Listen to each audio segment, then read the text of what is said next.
Hello friends, today we will discuss differential equation of linear SHM. Differential equation of linear SHM.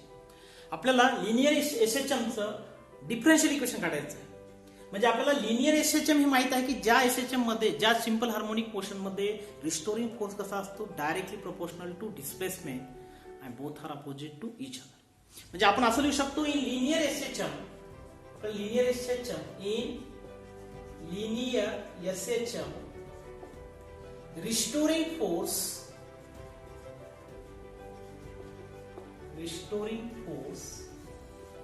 is directly proportional to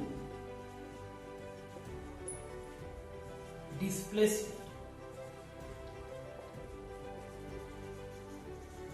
Directly proportional to displacement and both are opposite to each other. Both are opposite to each other.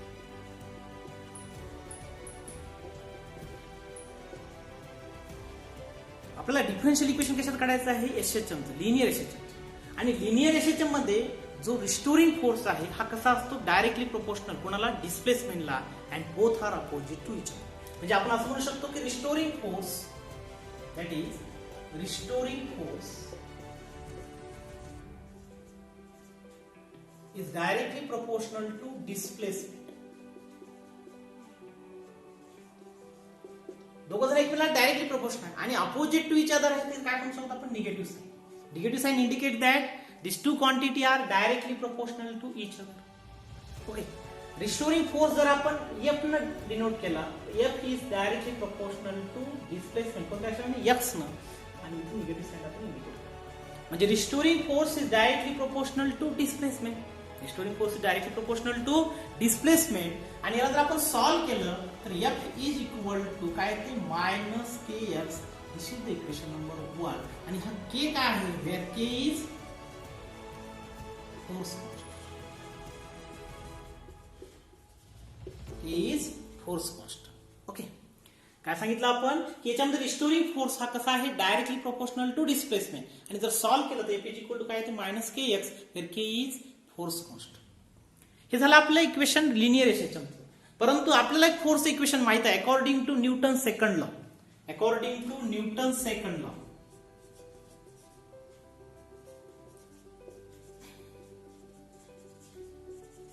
Newton second law of motion. Second law of motion काय आहे, force is equal to mass into acceleration. Mass into acceleration हा formula आपल्याला माहित आहे न्यूटनचा second law. According to Newton second law F is equal to mass into acceleration. आणि इथे जो एक्सेलरेशन आहे त्या एक्सेलरेशनचा आपल्याला एक अजून फॉर्म्युला माहित आहे, rate of change of velocity with respect to time. म्हणजे आपण या एक्सेलरेशनच्या ठिकाणी काय व्हॅल्यू पुट करू शकतो, F is equal to mass into एक्सेलरेशनच्या ठिकाणी काय पुट करू शकतो आपण dv upon dt. dv upon dt. आणि पुन्हा व्हेलॉसिटी म्हणजे काय माहिती आपल्याला, rate of change of displacement with respect to time. But इथं आपण म्हणू शकतो बट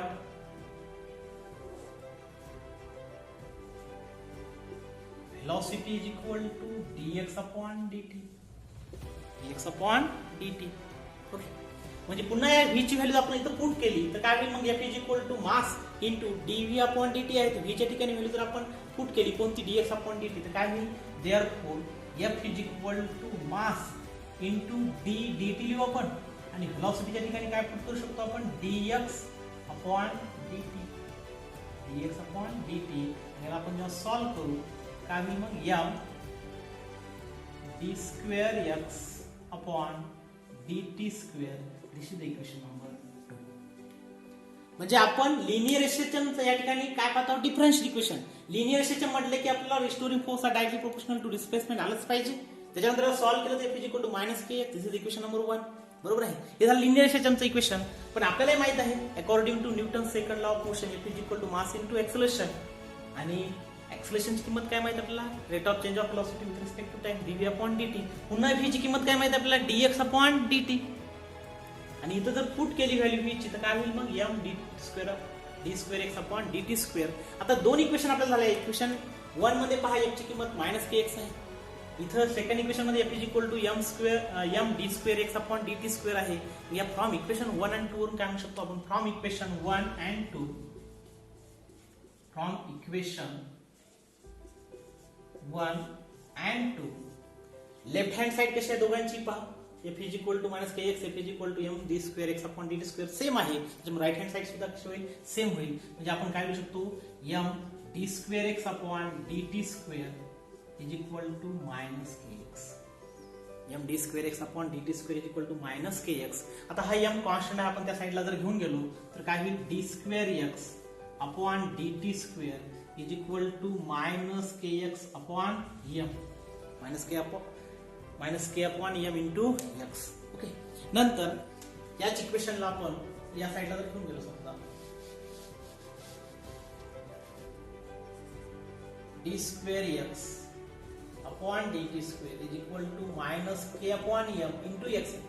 ही जी मायनस टर्म आहे जर आपण या साइडला जर घेऊन गेलो तर काय होईल मग, d square x upon dt square plus k upon m into x is equal to 0.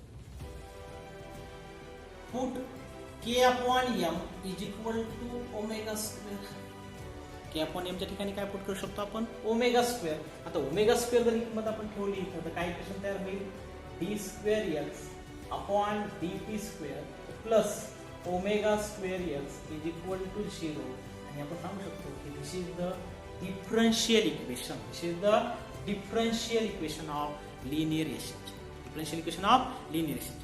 म्हणजे या इक्वेशन मध्ये दोनच गोष्टी लक्षात ठेवायच्या आहे की लिनियर सिस्टमचं इक्वेशन कोणतं आहे, f is equal to minus kx, आणि आपलं इक्वेशन कोणतं आहे, f is equal to mass into acceleration. ऍक्सिलरेशनची किंमत dv अपॉन dt आणि v ची किंमत काय आहे, dx अपॉन dt. तेव्हा आपल्याला f चं इक्वेशन काय मिळते, f is equal to m d square x upon dt square. हे इक्वेशन आपल्या मेहनतीचं आहे.